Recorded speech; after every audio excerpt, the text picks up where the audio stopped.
Good evening students. चलिए आज हम लोग क्या शुरू करने वाले हैं, आपका ऑप्टिकल आइसोमेरिज्म। देखिए नाम ऑप्टिकल आइसोमेरिज्म। आइसोमेरिज्म बताया था मैंने आपको, क्या होता है, सेम आपका क्या रहता है, मॉलिक्यूलर फॉर्मूला सेम रहता है इसमें, है ना। और अलग अलग अगर आइसोमर्स है तो किसी में स्ट्रक्चर सेम हो, किसी में कुछ रहेगा। यहाँ बात हो रही है आपकी ऑप्टिकल आइसोमेरिज्म की। तो ऑप्टिकल आइसोमेरिज्म ये वो होते हैं जिसमें जो कंपाउंड्स होंगे जिनका आपका केमिकल फार्मूला और स्ट्रक्चरल फार्मूला, मतलब आपका फार्मूला जो रहेगा मॉलिक्यूलर फार्मूला, वो क्या रहेगा, आपका सेम रहेगा। लेकिन जब यहाँ बात आती है ऑप्टिकल की, दैट मीन्स कि प्लेन पोलराइज्ड लाइट के रोटेशन की बात आ रही है। किसकी बात आ रही है? प्लेन पोलराइज्ड लाइट की रोटेशन की बात आ रही है।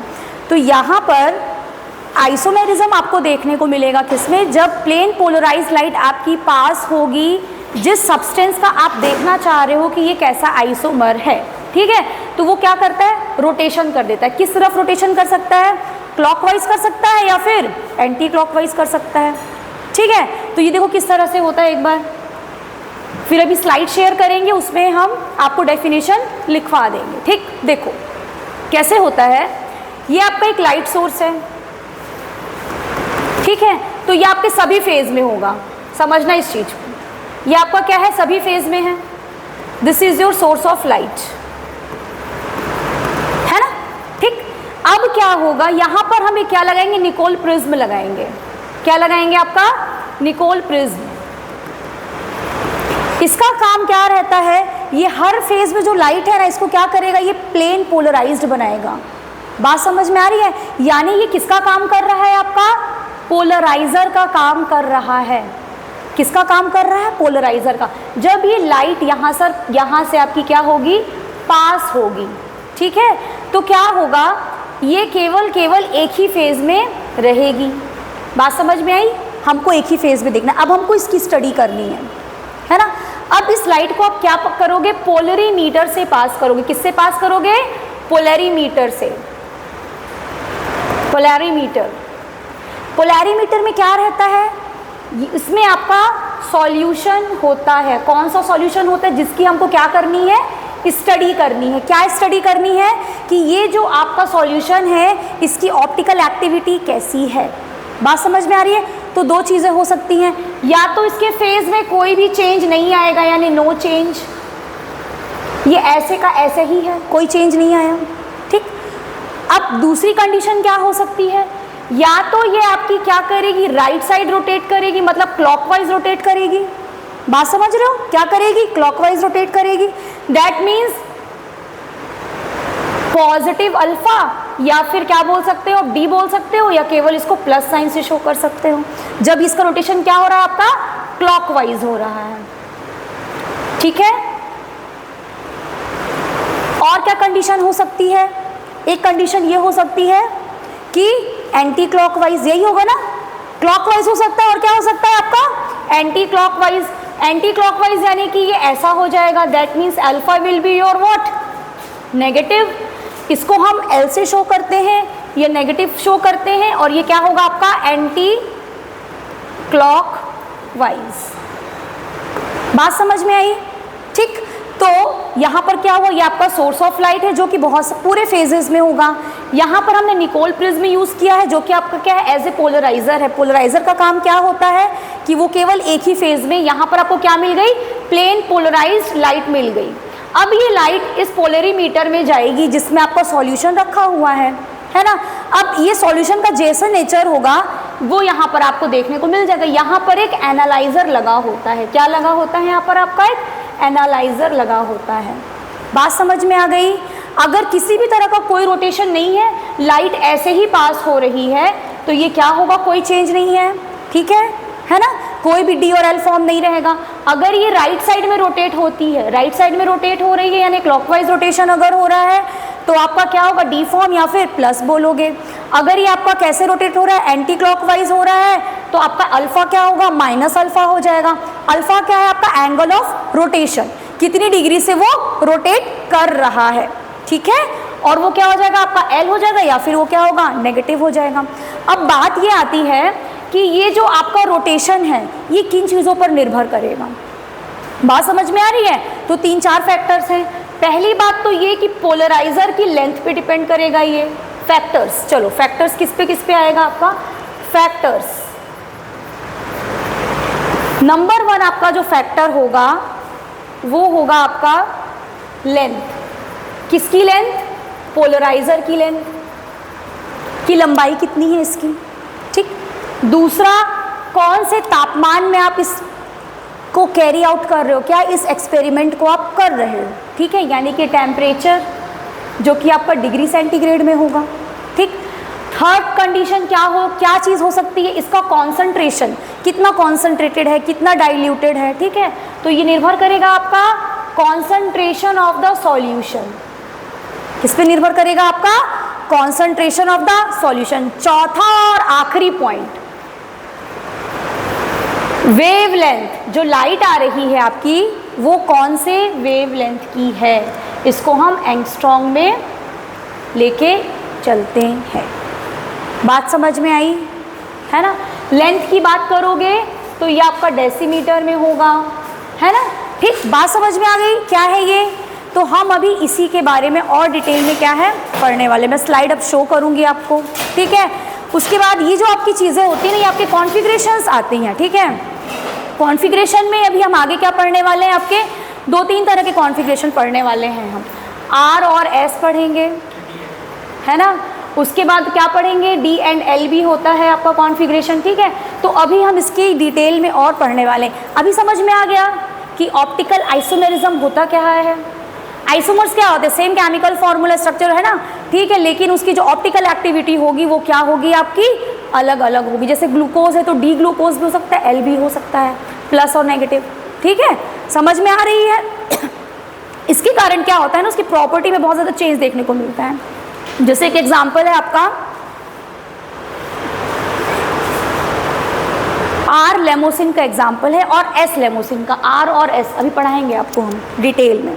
आर और एस, जो ऑरेंज में जो टेस्ट आता है ना, ऑरेंजी टेस्ट, वो आपका आर लेमोसिन के कारण होता है, ठीक है।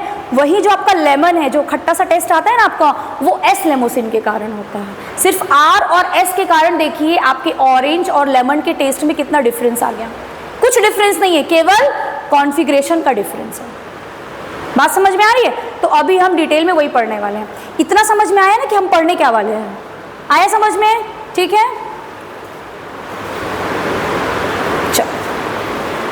है ना, ऑप्टिकल आइसोमेरिज्म। अभी जैसे मैंने आपसे कहा, क्या कहा मैंने,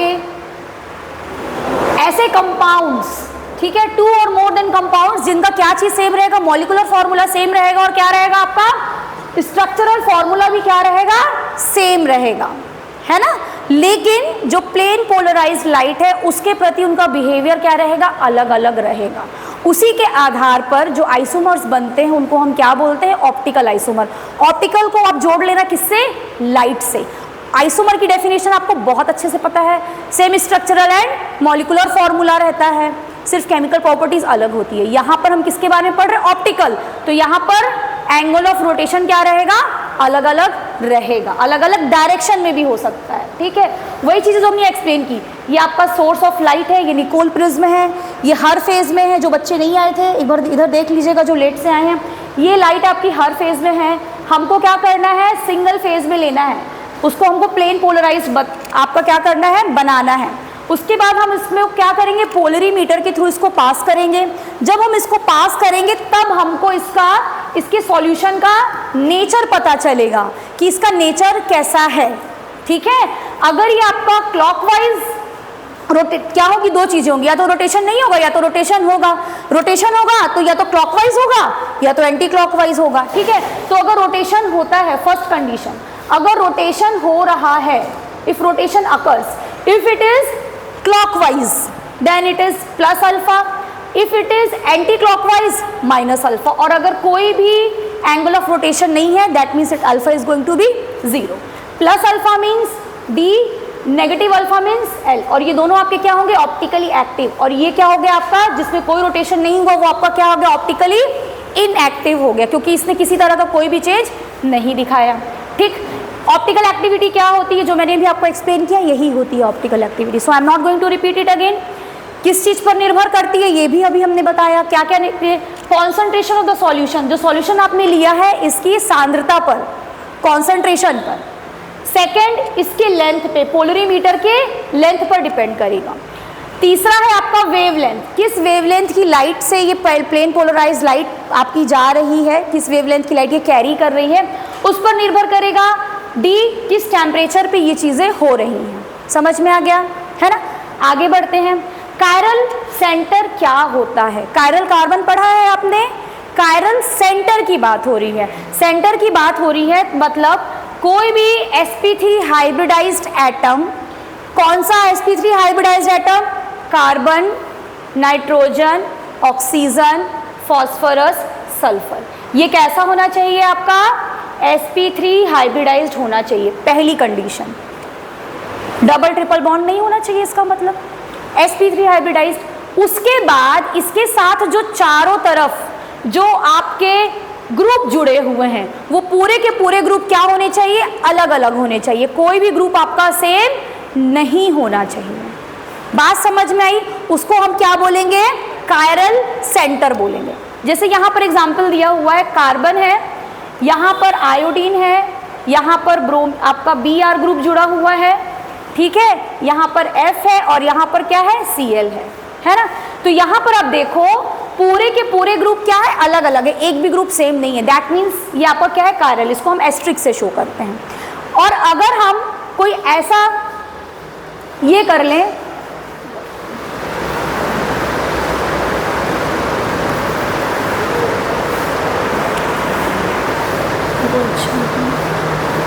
अगर कोई ऐसा कार्बन है, देखो एग्जाम्पल के लिए ऐसा कार्बन है, यहाँ पर भी H है, यहाँ भी H है, ठीक है, यहाँ पर Cl है और यहाँ पर भी आपका क्या है, H है। तो इस ग्रुप से देखिए केवल एक ही ग्रुप अलग है, बाकी तीनों ग्रुप क्या है आपका, सेम है, तो ये आपका कायरल सेंटर नहीं होगा। ये चीज़ आपकी नाइट्रोजन के साथ भी देखनी है आपको, नाइट्रोजन है, ऑक्सीजन है, फॉस्फोरस है, सल्फर है, ये बात हो रही है किसकी, कायरल सेंटर की। लेकिन जब आप स्पेसिफिकली कायरल कार्बन या एसिमेट्रिक कार्बन की बात करते हो तो वहाँ पर आपको स्पेसिफिकली क्या करना है, उसको देखना है। देखो यहाँ पर देखो इसको, यहाँ पर, ठीक है, ये देखो, ये एग्जाम्पल देखो, यहाँ पर ये वाला जो कार्बन है, this is your chiral carbon. कैसे है, देखो इस कार्बन के साथ आपका एक H ग्रुप इधर जुड़ा हुआ है जो यहाँ पर है, दिख रहा है, एक क्लोरीन ग्रुप अलग है, ये पूरा एक अलग ग्रुप है और ये एक अलग ग्रुप है।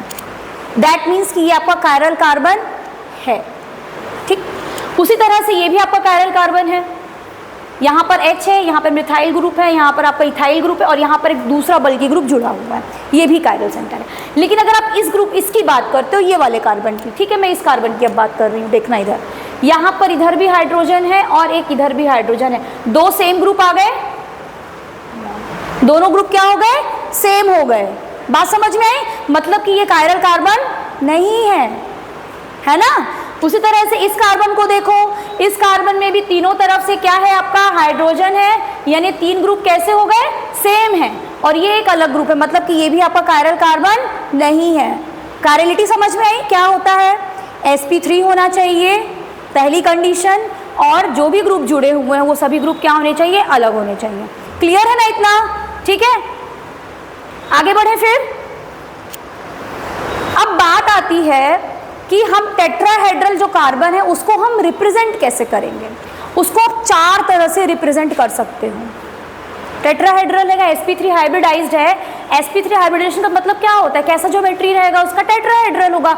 अब उस टेट्राहेड्रल ज्योमेट्री को आप कितने तरीके से दिखा सकते हैं, आप चार तरीके से उसको दिखा सकते हो, क्योंकि अभी उसको आपको घुमाना भी है। अभी आप क्या करोगे, बॉन्ड को इधर उधर करोगे भी, अभी सब सीखोगे यहाँ पर, ठीक है। देखो पहला होता है आपका वेज डैश या फिर 3D रिप्रेजेंटेशन। इसमें क्या होता है, आपका कार्बन है यहाँ पर, ठीक, दो ग्रुप आपके क्या रहेंगे, प्लेन में रहते हैं, चार ग्रुप जुड़े रहेंगे ना, दो ग्रुप क्या रहेंगे आपके, प्लेन में रहेंगे। एक ग्रुप जो आपका डैश से दिखा रहे हो ना, इसको क्या बोलते हैं आपका वेज डैश फॉर्मूला, जो डैश से आपका दिखा रहा है ना, ये जो ग्रुप होता है वो क्या होता है, पीछे की ओर होता है, ठीक है। और ये जो आपका दिख रहा है कौन सा, वेज वाला, बिल्कुल गाढ़ा सा, ठीक है, ये आपका क्या होता है, आगे की तरफ होता है। बात समझ में आ रही है, ठीक है। देखो जैसे ये है ना, कैसे रहेगा, देखो ये दोनों आपका जो है सिंगल लाइन से शो कर रहा है यहाँ पर, जैसे ये है, देखो ये है CH3COH, ये आपका क्या है, एक ही प्लेन में दिख रहा है, एक ही प्लेन में है, ठीक। उसके बाद जो डैश वाला है, डैश वाला कौन सा है, हाइड्रोजन, वो क्या है, पीछे है, आपकी तरफ से पीछे है ना, ये पीछे है। उसके बाद जो डार्क वेज दिख रहा है OH ग्रुप, वो क्या होता है, व्यूअर की तरफ होता है, मतलब जो देख रहा है उसकी तरफ, वो ये आपकी तरफ है। बात समझ में आई, इस तरह की इसकी ज्योमेट्री होती है टेट्राहेड्रल में। बात समझ में आई, क्लियर हुआ, अब आप है ना, इतना क्लियर है, ठीक। चलो आगे बढ़ते हैं, थैंक यू। चलो फिशर प्रोजेक्शन सबसे इजी रहता है। फिशर प्रोजेक्शन में देखिए क्या होगा आपका, सिंपल आपका एक वर्टिकल लाइन जाएगी और एक आपकी हॉरिजॉन्टल लाइन जाएगी, ठीक। अब इसमें क्या होगा, जो आपके हॉरिजॉन्टल लाइन होंगी, ये वाली जो होगी, ये क्या होती है, आपकी ऑब्जर्वर की तरफ होती है, यानी ये इस तरह से रहेगी आपके तरफ, ऐसे। बात समझ में आ रही, ऑब्जर्वर की तरफ हॉरिजॉन्टल लाइंस। जो वर्टिकल लाइंस होती हैं वो कैसी होती हैं, वो ऑब्जर्वर से दूर होती है, यानी वो इस तरह से होगी, पीछे की तरफ।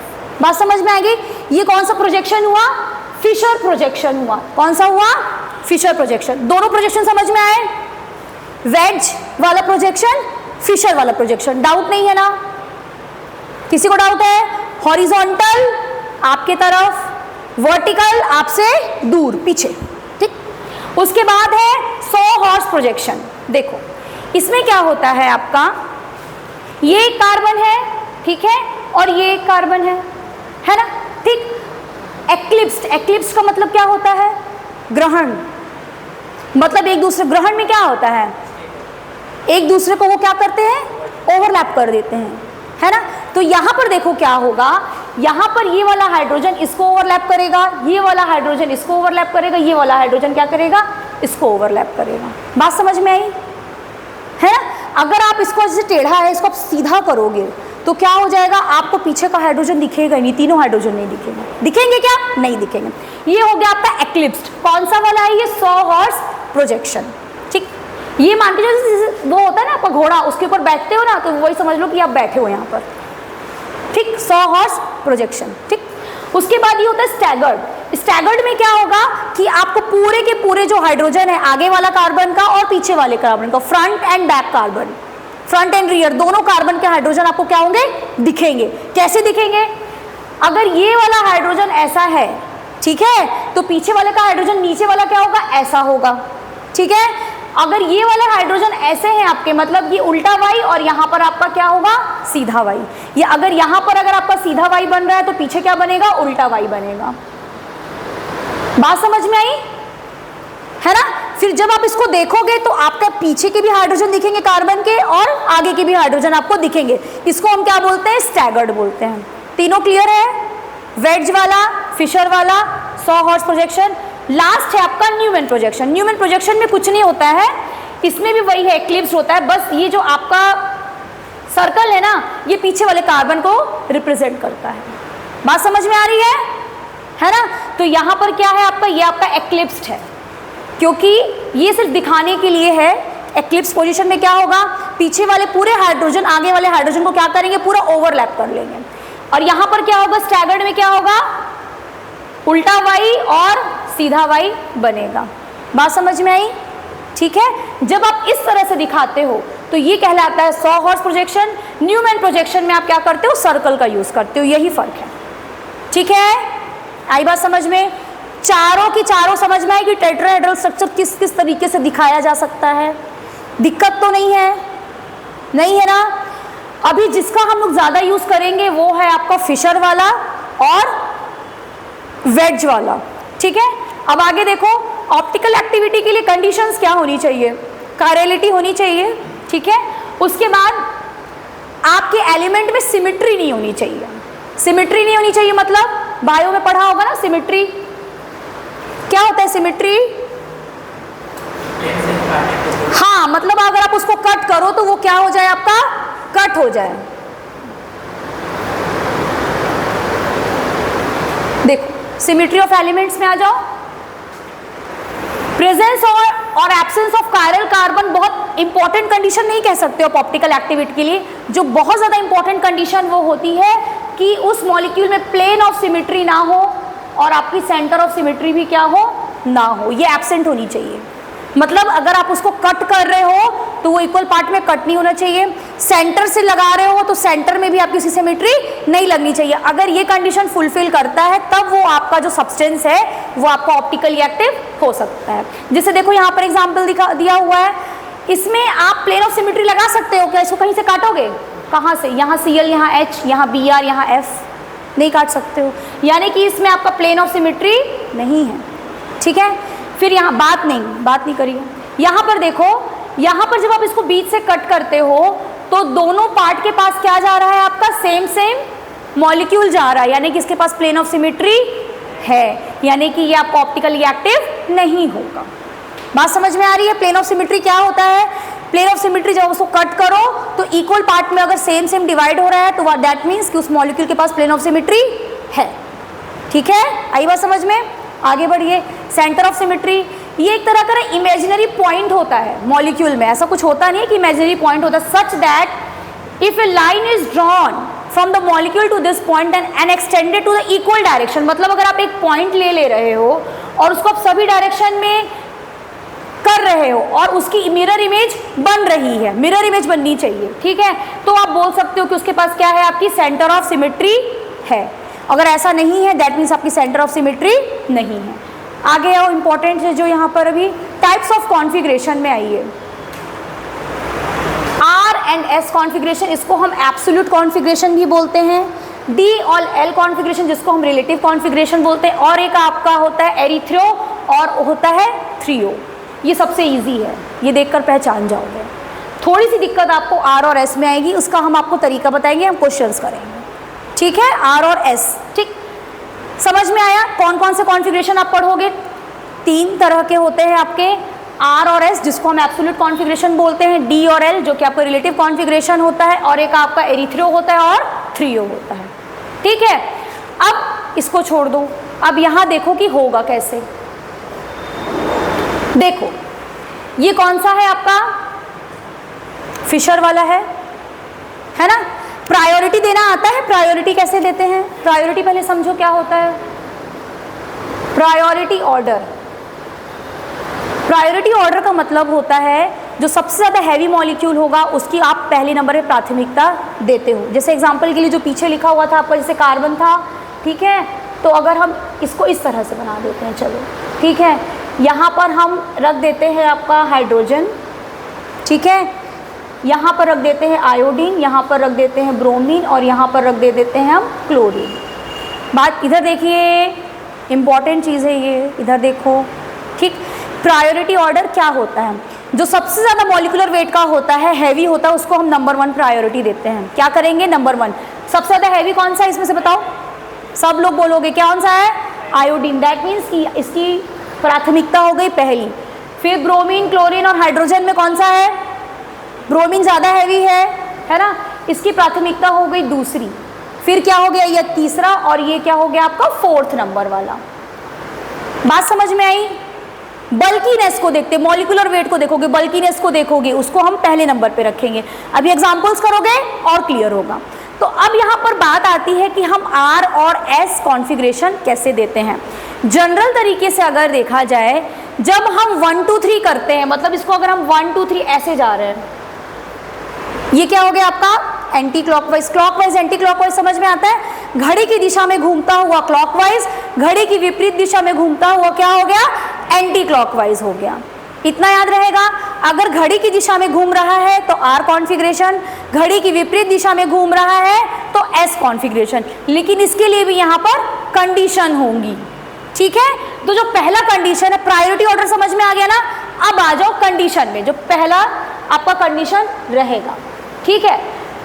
जब फोर्थ प्रायोरिटी ग्रुप आपका कहाँ प्रेजेंट हो, वर्टिकल पोजीशन पे, तो वर्टिकल लाइन कौन सी होगी आपकी, ये आपकी वर्टिकल लाइन है, तो या ऊपर हो या फिर क्या हो, नीचे हो। बात समझ में आ रही है? At a vertical line of Fischer projection, तो अगर आप 1 2 3 करते हो, 1 2 3 1 2 3 कर रहे हो, और अगर ये एंटी क्लॉकवाइज जा रहा है, ठीक है, तो क्या कहलाएगा, ये आपका एस कहलाएगा। बात समझ में आई, नहीं आई समझ में? देखो फिशर प्रोजेक्शन ऐसा होता है, बात हो रही है केवल और केवल अभी वर्टिकल पोजीशन की, हॉरिजॉन्टल को छोड़ दो, ठीक है। ये आपका क्या है, सॉरी फोर्थ ग्रुप।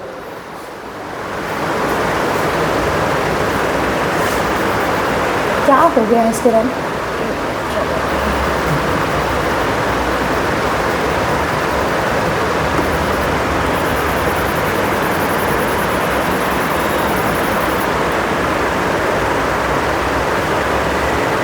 चलिए देखिए, बात केवल और केवल किसकी हो रही है, आपकी वर्टिकल लाइन की हो रही है। तो वर्टिकल लाइन में या तो फोर्थ ग्रुप ऊपर होगा या फिर क्या होगा, नीचे होगा, कोई भी कंडीशन हो सकती है।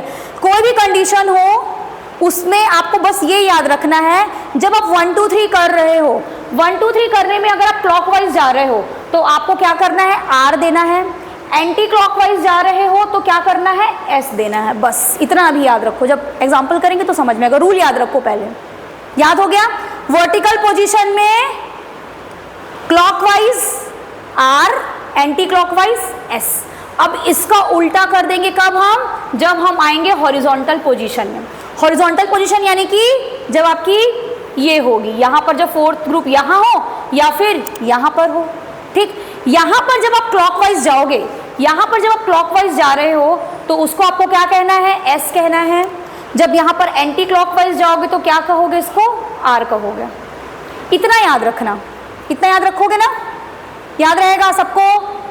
किसी को डाउट है क्या तो रिपीट कर दे। नहीं, नहीं है ना डाउट? उधर याद हुआ, पीछे पीछे समझ में आया ना? ठीक है, ऊपर में क्लॉकवाइज गए, मतलब वर्टिकल लाइन पे रहेगा अगर fourth group, clockwise R, anticlockwise S.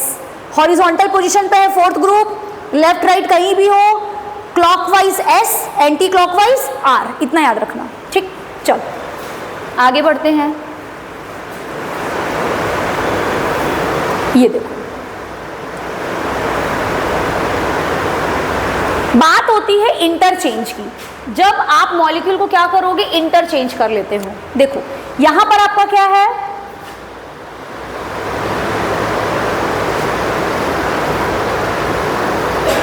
सबसे ज्यादा बल्की ग्रुप कौन सा है इसमें से, बताओ कॉन्फ़िगरेशन कौन सी होगी? सबसे ज्यादा बल्की कौन सा है आपका,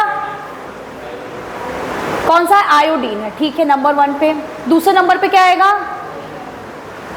तीसरे नंबर पे ये आएगा, और फोर्थ नंबर पे आपका फ्लोरीन आएगा। चलो ठीक है, 1 2 3 किधर जा रहे हैं हम लोग, एंटी क्लॉकवाइज जा रहे हैं। देखो इधर 1 2 3 किधर जा रहे हैं, उल्टी विपरीत दिशा में जा रहे हैं। और चौथा ग्रुप कहाँ पर है, वर्टिकल लाइन में है, मतलब कि एस कॉन्फ़िगरेशन हुआ। याद रहेगा, इसको लिखते जाओ, लिखते जाओ, इसको बना लो। क्या हुआ ये आपका एस कॉन्फ़िगरेशन, ठीक। उसके बाद हमसे ये कहा जा रहा है कि भाई आप कोई भी दो ग्रुप को क्या करो, इंटरचेंज कर दो। क्या करना है, दो ग्रुप को इंटरचेंज करना है। अब आपने क्या किया, इंटरचेंज कर दिया फ्लोरीन और क्लोरीन को। इसकी क्या कर दी हमने, इंटरचेंज कर दी। देखो इधर देखो, अब इंटरचेंज कर दिया। अब इसका प्रायोरिटी ऑर्डर देखो क्या होगा, 1 2 3। चौथा ग्रुप कहाँ आ गया आपका, फोर्थ ग्रुप कहाँ आ गया, हॉरिजॉन्टल लाइन पे। अब हम किधर जा रहे हैं, ऐसे जा रहे हैं, ऐसे जा रहे हैं ना, एंटी क्लॉकवाइज जा रहे हैं, एंटी क्लॉकवाइज जा रहे हो ना, घड़ी की विपरीत दिशा में जा रहे हो। लेकिन फोर्थ ग्रुप किधर है आपका, मतलब कौन सा कॉन्फ़िगरेशन होगा, आर। क्या हो गया, आर। तो कहने का मतलब कुल मिलाकर ये है कि जब आप किसी भी दो ग्रुप को स्वैप करते हो, चेंज करते हो, तो कॉन्फ़िगरेशन क्या हो जाता है, रिवर्स हो जाएगी। आर है तो एस हो जाएगा, एस है तो आर हो जाएगा। बात समझ में आई? कॉन्फ़िगरेशन क्या हो गई यहाँ पे, देखो एस से आर में कन्वर्ट हो गई। बात समझ में आई? उसके बाद अगर आप किसी दो ग्रुप को, दो मतलब दो इधर के ग्रुप और दो इधर के ग्रुप, अगर आप सबको क्या कर दो, 2 इंटरचेंज करो। यहाँ पर आपने कितना इंटरचेंज किया, 1 इंटरचेंज किया। बात समझ में आ रही है? अब यहाँ पर क्या किया आपने, फ्लोरीन को क्लोरीन की जगह, क्लोरीन को फ्लोरीन की जगह कर दिया, है ना। उसके बाद ब्रोमीन को आयोडीन की जगह और आयोडीन को ब्रोमीन की जगह कर दिया। चारों ग्रुप में स्वैपिंग हो गई। लेकिन याद रखना, किसी को भी कहीं भी उठा के मत रख देना। जिसको जहां पर उठा रहे हो फिर उसको उसकी जगह पे दूसरी जगह बैठाना भी, ये नहीं कि गड़बड़ सड़बड़ सब कर दिया। जिसको इंटरचेंज कर रहे हो ना, मतलब बात समझ लो, इसकी इंटरचेंजिंग हुई तो इसका पोजीशन चेंज करना, इसकी इंटरचेंजिंग हुई तो इसका पोजीशन चेंज करना। ये नहीं कि यहाँ पर फिर क्लोरीन रख दिया, यहाँ पर फिर फ्लोरीन रख दिया, उल्टा पुल्टा मत करिएगा। पहला इंटरचेंज किया फिर दूसरा इंटरचेंज किया। यहाँ पर कॉन्फ़िगरेशन क्या थी हमारी, अभी एस ही थी, एस थी ना। अब हमने क्या किया, यहाँ पर डबल इंटरचेंज किया है। डबल इंटरचेंज करने के बाद यहाँ पर देखो, नंबर 1 पे ये है, नंबर 2 पे ये है, नंबर 3 पे क्या है आपका, ये है। 4th पोजीशन पे आपका हॉरिजॉन्टल लाइन पे आ रही है। हॉरिजॉन्टल लाइन पे कौन से पोजीशन पे जा रहे हो आप, क्लॉकवाइज जा रहे हो। हॉरिजॉन्टल पे क्लॉकवाइज का मतलब क्या होता है, एस। समझ में आ गया तुम लोगों को? चलो, क्या है ये एस, मतलब जब हम 2 इंटरचेंज करते हैं, जब हम 2 इंटरचेंजेस करते हैं, 2 इंटरचेंज होगा तो क्या होता है, रिटेंशन होता है कॉन्फ़िगरेशन का, यानी कि कॉन्फ़िगरेशन में कोई भी परिवर्तन नहीं आता है। एस है तो एस ही रहेगा, आर है तो आर ही रहेगा। बात समझ में आई है ना? ठीक, आगे बढ़े। अब ये तो हो गया था हमारा फिशर वाला। अब आप आ जाओ वेज वाले में।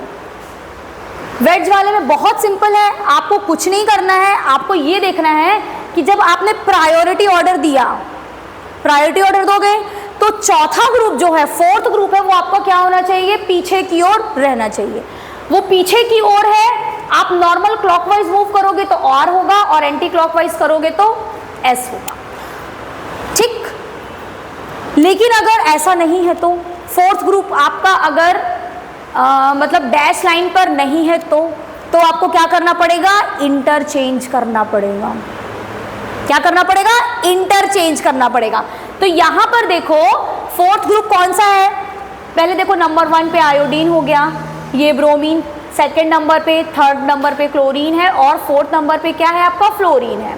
4th नंबर पे जो फ्लोरीन है वो कहाँ है आपका, टूवर्ड्स द व्यूअर। हमको उसको क्या करना है, पीछे करना है, पीछे करना है ना।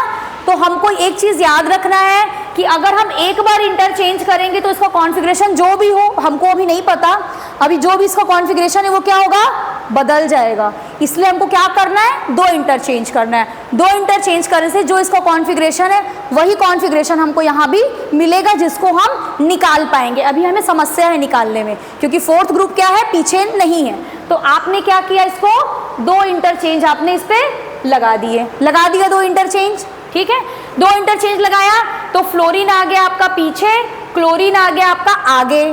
ठीक है, आयोडीन आ गया आपका इधर और ब्रोमीन आपका हो गया इधर। अब यहाँ पर देखो लगाकर 1 2 और ये क्या हो गया 3। तो ये कैसे जा रहा है आपका, क्लॉकवाइज, मतलब कि आर कॉन्फ़िगरेशन। क्लियर है, क्लियर है ना जी? देखो थोड़ी सी दिक्कत इसी में जाएगी, DL वगैरह जो है ना वो बहुत ईजी है, थीरियो इरिथ्रो ये बहुत ईजी है। इसमें दिक्कत है क्या किसी को, जितना भी पढ़ाए हैं समझ में आया है ना, बना लोगे। 2 कभी भी, अगर आपका इतना याद रखना, अगर ये आपका कहीं भी है, ठीक है, अगर यहाँ भी कहीं है, प्लेन में भी है ना, अगर 4th ग्रुप, अभी तो 4th ग्रुप कहाँ था आपका, यहाँ पर था, कहीं भी हो 4th ग्रुप, अगर वो पीछे नहीं है और उसको आपको पीछे लाना है, 2 इंटरचेंज लगाओगे ही लगाओगे, नहीं तो कॉन्फ़िगरेशन बदल जाएगी, है ना। उसके बाद कैलकुलेट करोगे। उसके बाद आ जाओ D और L का कॉन्फ़िगरेशन। इसको हम रिलेटिव कॉन्फ़िगरेशन भी बोलते हैं इसको, लेकिन हम अप्लाई किसके लिए करते हैं, मोस्टली अमीनो एसिड्स के लिए करते हैं और कार्बोहाइड्रेट्स के लिए करते हैं। इसका मेन जो है आपका, इसकी जो बेसिक यूनिट होती है आपकी अल्फा अमीनो एसिड होती है और क्या होती है, ग्लिसरल्डिहाइड होती है। ठीक है, इसके रूल्स देख लो, इसका रूल्स बहुत इजी है। ये देखो रूल में क्या है आपका, फिशर प्रोजेक्शन में क्या होगा आपका, जो सबसे ज़्यादा ऑक्सीडाइज्ड ग्रुप है, ठीक है, वो आपके वर्टिकल लाइन में ऊपर की तरफ होगा, ऑक्सीडाइज्ड ग्रुप। ठीक है, और CH2 ग्रुप हो, R ग्रुप हो, वो क्या रहेगा, वर्टिकल लाइन में नीचे की तरफ रहेगा, है ना, फिशर प्रोजेक्शन में। उसके बाद आपका क्या रहेगा, OH और NH2। इसके आधार पर अब आप डिसाइड करोगे कि D होगा कि L होगा। राइट साइड में होगा तो D होगा, लेफ्ट साइड में होगा तो L होगा। ये बहुत सिंपल है, देखिए कितना इजी है, ये देखिए, ये देखिए, ठीक। अगर राइट साइड में है तो क्या है आपका D फॉर्म है, लेफ्ट साइड में है तो आपका L फॉर्म है। देखो यहाँ पर OH ग्रुप किस तरफ है आपका, राइट में है ना, राइट में, so it is D glyceraldehyde. यहाँ पर OH ग्रुप किधर है आपका, लेफ्ट में है, इसलिए L ग्लिसरॉल्डिहाइड, है ना। यहाँ देखिए अमीनो एसिड है ये आपका, NH2 ग्रुप कहाँ है आपका, राइट में है, इसलिए आपका क्या है, D अमीनो एसिड है। यहाँ पर एमीन ग्रुप किधर है आपका, एमिनो ग्रुप लेफ्ट साइड में है, तो ये आपका क्या हुआ, L अमीनो एसिड। बहुत इजी है ये, आपको बस क्या देखना है, लेफ्ट और राइट देखना है, ठीक है। उसके बाद नेक्स्ट आ जाओ, एरिथ्रियो और थ्रियो में आ जाओ। एरिथ्रियो में क्या होता है कि जो सेम ग्रुप होते हैं ना, वो आपके हॉरिजॉन्टल लाइन में एक ही तरफ होंगे, हॉरिजॉन्टल लाइन में क्या होंगे, एक ही की तरफ होंगे, उसको हम एरिथ्रियो बोलते हैं। थ्रियो में क्या होता है, वो अपोजिट साइड में होंगे, ये देखो दिखा, अपोजिट साइड में है ये, तो आपका ये कहलाता है थ्रियो। याद रखिएगा जब भी एरिथ्रियो और थ्रियो देखने को मिलता है वो आपके क्या होते हैं, डाइस्टीरियोमर्स होते हैं, वो इनैंशियोमर्स नहीं होते हैं। क्या होते हैं वो, डाइस्टीरियोमर्स होते हैं, ठीक है। आगे बढ़े, यहाँ तक समझ में आ गया ना। राइट साइड है तो D है, लेफ्ट साइड है तो L है, क्लियर है ना। इनैंशियोमर्स में आ जाओ। इनैंशियोमर्स क्या होते हैं, ये ऐसे स्टीरियो आइसोमर्स होते हैं जिनकी क्या होती है, आपकी मिरर इमेज होती है, और ये क्या होते हैं आपके नॉन सुपर इम्पोजेबल होते हैं। जैसे आपका मैंने पहले बताया, आपका लेफ्ट हैंड और राइट हैंड ये एक दूसरे के क्या है, मिरर इमेजेस हैं, लेकिन जब आप इनको एक के ऊपर एक लाने की कोशिश करोगे तो ये सुपर इम्पोज एक दूसरे को कवर नहीं कर सकता है। तो इस तरह के जो स्टीरियो आइसोमर्स होते हैं उसको हम क्या बोलते हैं, इनैंशियोमर्स बोलते हैं, ठीक है ना, ठीक है।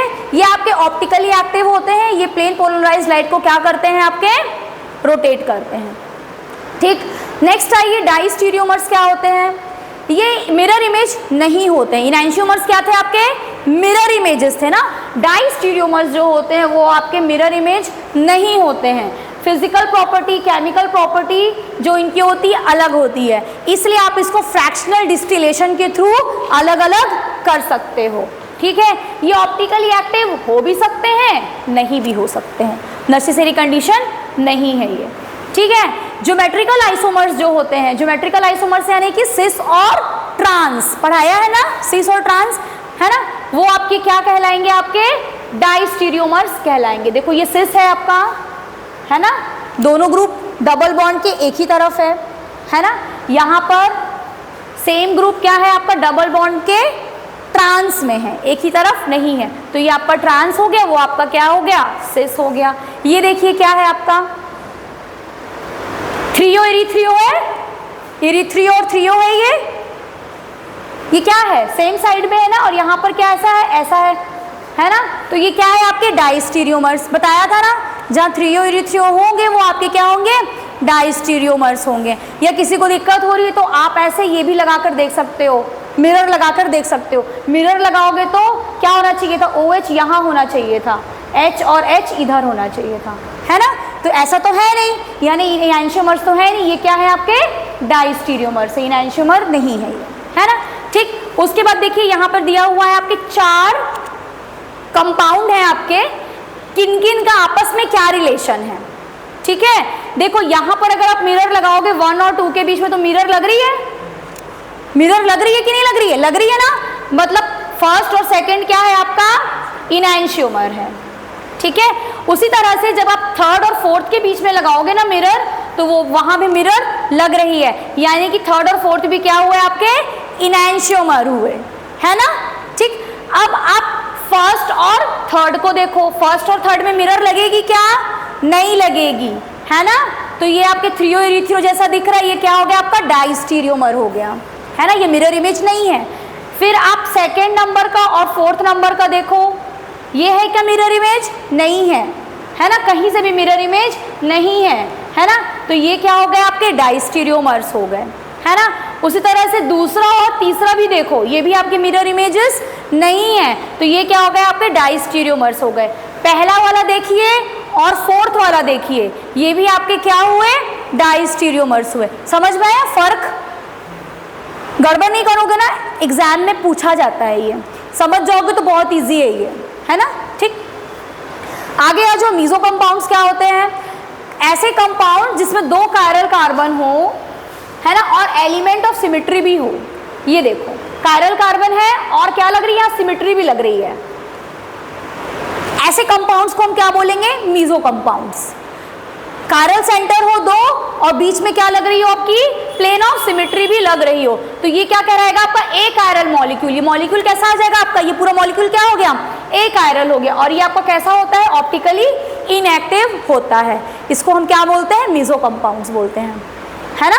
समझ में आया? बहुत सारी चीजें हैं लेकिन बहुत सिंपल तरीके से बताया गया है, तो मेरे ख्याल से आप लोगों को समझ में आना चाहिए। समझ में आया? आगे बढ़े। लिख रहे हो क्या? लिख लो। केमिस्ट्री में ना लिखा करो, अभी समझाई हूँ ना, ऐसा लगता है सब समझ में आ गया, जब लिखने बैठो ना सब गड़बड़ हो जाता है। तो थोड़ा थोड़ा लिखने की हैबिट डालो, लिखा करो, ठीक है ना। देखो यहाँ पर एग्जाम्पल दिया हुआ है, ये देखो मीजो कंपाउंड का ये एग्जाम्पल है, ये भी है ना। ठीक, आगे बढ़े। मैं भेज दूंगी इसको, I will send this, but even then also you should right.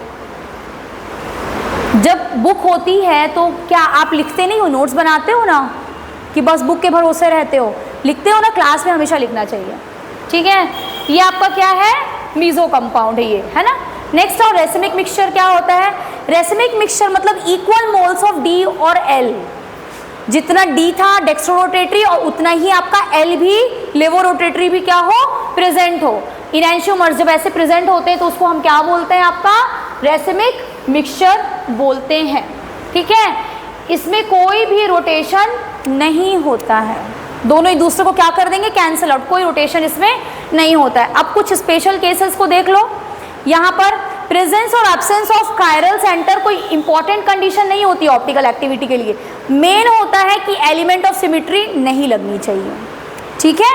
तो देखो अगर number of double bonds even है, ठीक है, और terminal groups are not present in the same plane, terminal groups अगर आपके सेम प्लेन पर नहीं है तो यहाँ पर प्लेन ऑफ सिमेट्री क्या है आपकी, नहीं लगेगी। इसका मतलब ये क्या है आपका, ऑप्टिकली एक्टिव है, ठीक है। लेकिन जब डबल बॉन्ड्स आपके कितने हो, ऑड नंबर में हो, यानी कि 3 डबल बॉन्ड, देखो यहाँ से सिमेट्री लग गई ना, प्लेन ऑफ सिमेट्री लग गई, यहाँ पे लग गई प्लेन ऑफ सिमेट्री, ठीक है। तो यहाँ पर आपका क्या हो जाएगा, this will be optically inactive, ठीक है। आगे देखो थोड़ा सा और क्या है,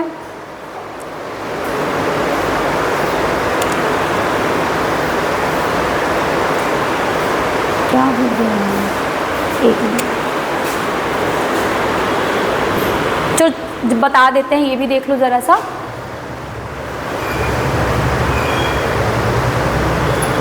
ऑर्थो सब्स्टिट्यूटेड बाइफेनिल, अगर बाइफेनिल में आपका क्या है, ऑर्थो पोजीशन पे क्या लगा हुआ है, सब्स्टिट्यूशन हो रखी है, तो क्या होगा ना, ये रिंग जो होती है एक दूसरे के क्या हो जाती है, आपके परपेंडिकुलर हो जाती है, ठीक है। क्योंकि बल्कि ग्रुप आ गया, बल्कि ग्रुप क्या करेगा, साथ में उसको रहने ही नहीं देगा, क्या करेगा, ये आपकी रिंग क्या हो जाएगी, परपेंडिकुलर हो जाएगी, ताकि इनके बीच में जो रिपल्शन हो वो क्या हो, कम हो, मिनिमाइज करने के लिए वो क्या करेगा, आपका 90 डिग्री में चला जाएगा। बल्कि ग्रुप कौन कौन से हो सकते हैं, आपका एल्किल ग्रुप हो सकता है, क्लोरो ग्रुप, ये सब आपके क्या है, बल्कि ग्रुप हो सकते हैं।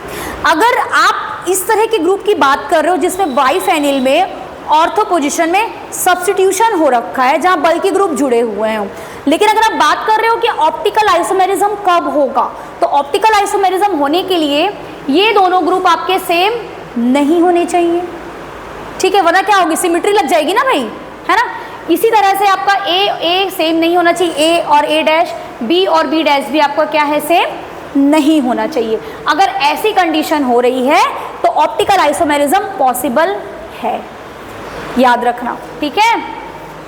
इसमें से देखो कायरल कार्बन नहीं है, ठीक है, लेकिन ये क्या होंगे आपके ऑप्टिकली एक्टिव। ठीक है, आगे देखिए, ये फॉर्मूला याद रखिएगा, इस फॉर्मूले का अभी हम लोग यूज करने वाले हैं। ठीक है, ये फॉर्मूला यूज करना है।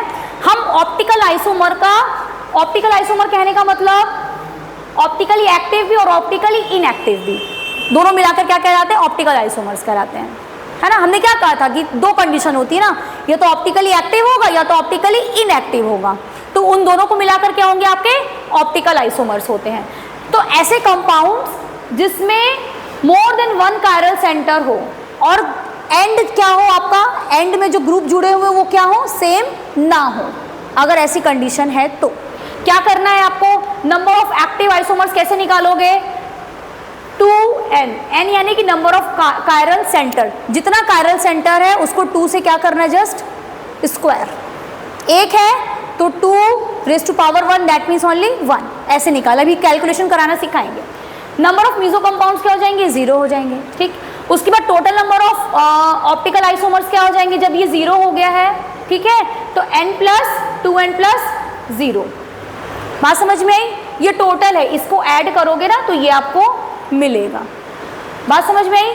उसके बाद देखो, ऐसा कंपाउंड जिसमें even number of chiral centre हो और साथ में आखिरी में जो आपके ग्रुप जुड़े हो वो कैसे हो, सेम हो, even number of chiral centre और आखिरी में जो एंड में जो ग्रुप जुड़े हैं वो कैसे हैं आपके, सेम है। तो फॉर्मूला क्या हो जाएगा, 2n-1। ठीक, मीजो का निकालोगे तो क्या होगा, 2n/2 × 1। इसको कैलकुलेट कर लेना, ठीक है, इसको कैलकुलेट करेंगे अभी हम। ठीक, इसको जब आप ऐड करोगे तो आपको total number of optical isomers मिल जाएंगे। फिर कंपाउंड जिसमें odd number of chiral centre हो, जिसमें एंड में कैसा हो आपका, सेम ग्रुप लगे हुए हो, तो ये फॉर्मूला हो जाएगा 2n-1 2n-1/2। ठीक है, इससे आपका क्या निकल गया, इससे आपका a निकल गया। ठीक है, उसके बाद आपको क्या निकालना है, m की का फॉर्मूला क्या रहेगा, 2n-1/2। अब इन दोनों को ऐड कर दोगे तो आपका ये निकलेगा, बाकी क्या हो जाएगा आपका, कैंसिल आउट हो जाएगा, ये और ये क्या होगा, कैंसिल आउट हो जाएगा, तो यही है केवल आपका बचेगा। बात समझ में आई। ठीक है, तो इस तरह से कैलकुलेट किया जाता है। चलो कुछ क्वेश्चंस करने की देखते हैं। यहाँ पर देखो कुछ क्वेश्चंस हैं, देखिए पहला क्वेश्चन देखिए क्या है। चलिए पहला ही क्वेश्चन सॉल्व करिए। Calculate the total number of optical isomers in the following compound. Chiral centre count करो, कितने कायरल सेंटर हैं इसमें, और एंड में ग्रुप कितने हैं आपके, सेम है ना। तो उसको हम सॉल्यूशन डायरेक्टली आपको बता रहे हैं कैसा होगा। ठीक है, देखो इधर, ये देखो सॉल्यूशन देखो, इसका क्वेश्चन देखो और सॉल्यूशन देखो। ये है आपका कायरल सेंटर कितना हुआ, 1 2 और 3 कायरल सेंटर हैं इसके, है ना। साथ में एंड में ग्रुप कैसे लगे हुए हैं, सिमिलर ग्रुप्स लगे हुए हैं। ये 1 2 3 क्या है आपका, n क्या हो गया आपका, ऑड है ना। तो ऑड का फॉर्मूला क्या पढ़ा था आपने, a निकालने का जो सबसे टफ वाला था, a is equals to what, 2n-1 2n-1/2। इसको सॉल्व करोगे तो क्या मिलेगा आपको, 2। सॉल्व करके देखिएगा, हाँ 1 2 3 क्यों, अरे भाई इधर तो देखो, एक मिनट बात तो सुनो। देखो कायरल सेंटर की बात हो रही है केवल, बात समझ रहे हो, मतलब कि जो ग्रुप आपकी, आप ये कह रहे हो कि इधर भी वैसा है और इधर भी वैसा है, वो नहीं। देखो ये जो फॉर्मूले को देखो पहले, ये देखो, एक मिनट, ये देखो पहले इस फॉर्मूले को समझो। ये देखो ऑड नंबर और इवन नंबर, इस पे ध्यान दो। ठीक है, आई बात समझ में। और साथ में क्या है आपका, एंड, सिमिलर एंड्स में आपको क्या करना है, सिमिलर। ठीक है, देखो, ठीक है, देखो इसको करो एक बार, कैसे होगा ये देखो। ठीक है, स्टीरियो सेंटर देखो क्या आ गया आपका, ये वाला। ठीक, तो ऑप्टिकली एक्टिव कितने हो गए आपके यहाँ पर, केवल और केवल 2, ये वाला और ये वाला। बात समझ लो, कैलकुलेट कर रहे हैं अभी हम। ऑप्टिकली एक्टिव कितने हो गए आपके, केवल ये ऑप्टिकली एक्टिव और ये वाला। ठीक है, बात समझ में आई, है ना। उसके बाद क्या करना है आपको, मीजो कंपाउंड निकालना है। मीजो कंपाउंड का निकालोगे तो कितना निकल जाएगा आपका 2। उसके बाद जब आप टोटल निकालोगे, टोटल इसके ऑप्टिकल आइसोमर्स, ठीक है, तो वो कितने निकलेंगे A plus M, that means it is 4। बात समझ में आ रही है? ठीक है, जब आप इसको सॉल्व करोगे ना, आप क्या करना, इस फॉर्मूले को केवल ध्यान रखना, 1 2 3 जो हम काउंट कर रहे हैं उस फॉर्मूले में पुट करने के लिए ऑप्टिकली एक्टिव पूरा है कि नहीं है वो यहाँ पर आपका निकलेगा। देखो केवल कितने ऑप्टिकली एक्टिव होंगे इसके आइसोमर्स, केवल 2 ही ऑप्टिकली एक्टिव रहेंगे, ठीक है, और आपके ये मीजो कंपाउंड्स कितने होंगे आपके 2 रहेंगे, ठीक है। आई बात समझ में? तो इसका आंसर क्या होगा आपका 4। टोटल ऑप्टिकल आइसोमर्स कितने हुए आपके 4 हो गए। बात समझ में आई? ठीक, इसी तरह से करो। नेक्स्ट क्वेश्चन क्या है, the simplest alkanol exhibiting optical activity is. सबसे सिंपलेस्ट एल्कानॉल बताइए जो कि आपकी ऑप्टिकली एक्टिव को जो क्या करेगा, एक्टिविटी को एग्जिबिट करेगा। तो एन जो रहता है एन ब्यूटिल अल्कोहल, यानी वो कैसा रहेगा आपका, ऐसा रहेगा, सिंगल चेन में रहेगा, है ना। आइसो वाला कैसा रहेगा आपका, एक ऐसा करके रहेगा, है ना। उसके बाद एस वाला क्या रहेगा, सेकेंडरी वाला कैसा रहेगा आपका, इस तरह से रहता है। बनाया है कि नहीं ये वाला, कभी आप लोगों ने बनाया है ना, है ना। उसके बाद आपका क्या होगा, टेरिशरी वाला होगा। तो इसमें सही ऑप्शन कौन सा होगा आपका, सेकेंडरी वाला होना चाहिए, ठीक है। देखो इस तरह से पूरे के पूरे क्या हो गए आपके, अलग अलग हो गए। बात समझ में आई? ठीक है ना, ठीक। तो इस तरह से क्या करना है आपको, करना है। जैसे 4th क्वेश्चन एक बार देखिए, ये वाला बताइए ये क्या है, इसको कैलकुलेट करिए जल्दी से, इसको निकालो, R और S निकालो इसका। हाँ नहीं सॉरी 4th वाला, 4th क्वेश्चन करिए जल्दी से, 4th क्वेश्चन करिए, R और S इसका निकालिए, जल्दी से निकालिए और फिर बताइए कि ये है क्या, इनैंशियोमर है, डाइस्टीरियोमर है कि आइडेंटिकल है। जल्दी से करो इसको 4th क्वेश्चन को।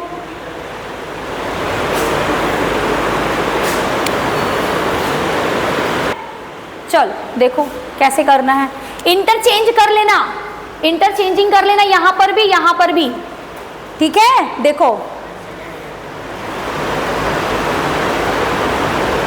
देखो यहां पर क्या किया आपने, first second and then third, ठीक है, यहां पर ऐसे, ठीक है। कौन सा हुआ ये, एंटी क्लॉकवाइज गए हॉरिजॉन्टल पे, तो कौन सा हुआ ये बताओ,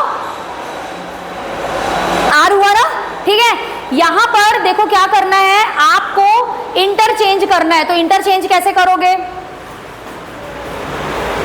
किसका किसका इंटरचेंज कर रहे हो, देखो आप क्या, आपको क्या करना है, इस ग्रुप को क्या करना है, यहां लेकर आना है ना। तो क्या करो आप, इसका इसका इंटरचेंज करो, H और फर्स्ट और थर्ड का इंटरचेंज करो, फर्स्ट और सेकेंड का इंटरचेंज करो। इंटरचेंज करने से H कहाँ चला गया आपका, पीछे चला गया। अब यहां पर लगाओ 1 2 एंड 3, ठीक है, यहां ऐसे लगाया, that means clockwise, that is your R। बात समझ, इंटरचेंज करना, 2 इंटरचेंज करना, बात समझ में आ रही है ना। उसके बाद यहां पर देखो, यहां पर भी इंटरचेंज करो, यहां पर कहाँ है, 4th वाला यहां पर है ना। तो इन दोनों को इंटरचेंज कर दो, एक इंटरचेंज ये हो गया और एक इंटरचेंज ये हो गया इंटरचेंज, किया इंटरचेंज। उसके बाद क्या हुआ, 4th ग्रुप यहां पर आ गया, चलो पीछे आ गया 4th ग्रुप। अब 1 2 और 3 एंटी क्लॉकवाइज गए ना, anti clockwise, that means this is your S। उसी तरह से इसको भी कर लेना, this will be your R। 1 2 and 3, ठीक है, ऐसे जा रहे हैं, 1 2 एंड 3 ऐसे जा रहे हैं, और ये आपका क्या है, हॉरिजॉन्टल पे है, that means it is going to be anticlockwise, this is going to be your R। समझ में आया, ठीक है। तो इसमें सही आंसर कौन सा होगा आपका, थर्ड वाला जो है वो आपका क्या है, S है, ठीक है। और क्वेश्चंस प्रैक्टिस करिए, ठीक है। चलिए, थैंक यू।